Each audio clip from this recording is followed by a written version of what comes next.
On est à Saint-André, côté de Modane, à 1000 mètres d'altitude.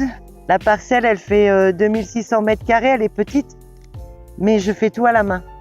Il n'y a aucune intervention mécanique, à part la débroussailleuse et très exceptionnellement la tronçonneuse. J'apprends avec la nature, en fait, le jardin, je l'appelle maintenant jardin-forêt, parce que c'est une recherche perpétuelle d'équilibre entre mon intervention humaine et mes besoins pour l'entreprise et le système de la nature, et donc de la forêt, puisque c'est quand même elle notre essence. Donc j'y vais à petits pas parce que c'est beaucoup d'observations. J'ai que 6 mois pour apprendre, donc c'est une formation à mi-temps. L'hiver, je lis les livres. Les arbres fées, en fait, c'est des arbres protecteurs, il y en a 13. C'est des arbres qui sont là pour protéger l'homme, pour le nourrir et pour le chauffer.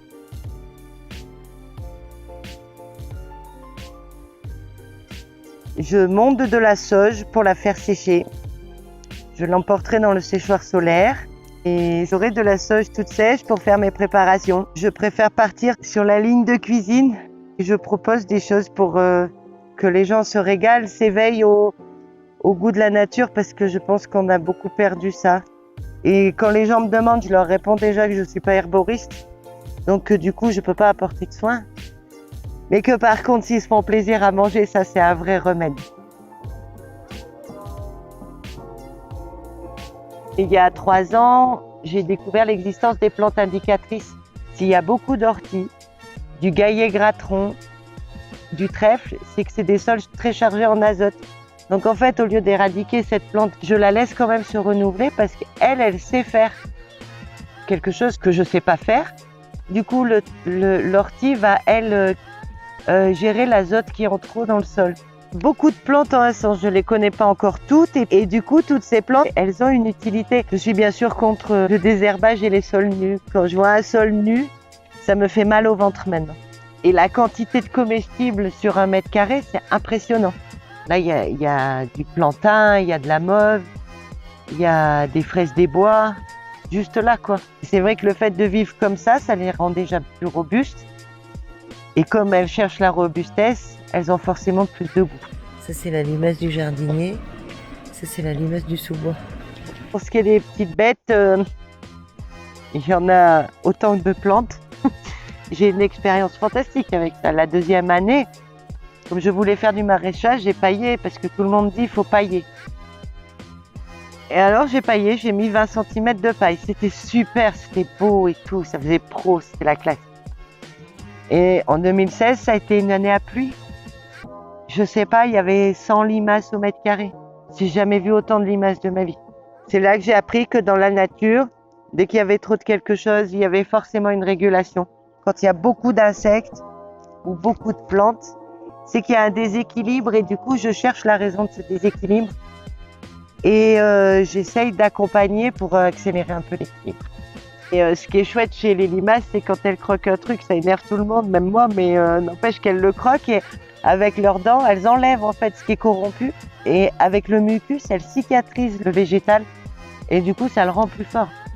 Et nous, on peut quand même manger sans nettoyer parce que c'est propre.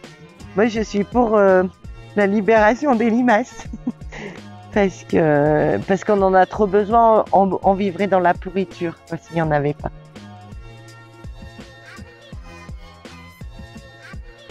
Les canards, ils étaient venus pour les limaces en 2016. Donc en 2017, j'ai dit je vais prendre des canards. Les bio font ça, tout, ça va être super. Et au final, les limaces se sont régulées et les canards, par contre, eux, ont mangé toutes les salades. À partir du moment où tu accueilles un animal, 12 animaux ou 250 animaux, si tu veux qu'ils soient dans le bien-être et bien soignés, c'est effectivement tous les matins, tous les midis, tous les soirs. Ils ont une communication non verbale telle que je me dis que ça vaudrait le coup qu'on se penche sur la nôtre. Les canards vivent en groupe, les chiens vivent en meute. Nous, on est aussi des êtres sociaux. Et en fait, ils ont comme une pensée unique. En fait, ils n'ont pas une pensée individuelle. Et du coup, c'est le groupe qui fonctionne. Et ça, je trouve, que ce soit les insectes ou les animaux, je trouve ça merveilleux. Si un jour on arrive à ça, je me dis qu'on aura gagné, quoi. On aura sauvé l'humanité.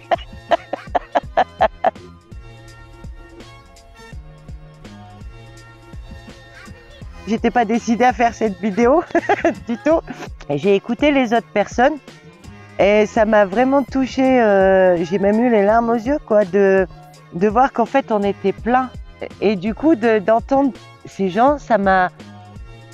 J'ai dit, ouais, bah allez, je vais faire la vidéo parce que voilà, je suis comme mes canards en fait. Je suis dans un groupe et j'avance avec ce groupe. Et ces gens-là, ils ont aussi la conscience et ça fait du bien, quoi, parce que je suis seule quand même. Je vois des gens, bien sûr, il y a des woofers, il y a les gens des paniers, il y a une vie qui est en train de naître grâce au jardin. Mais des moments, je suis quand même le seul humain dans mon jardin à me poser des questions. Et du coup, de savoir qu'on est plein d'humains et tout seul à se poser des questions, ça rend plus fort, quoi.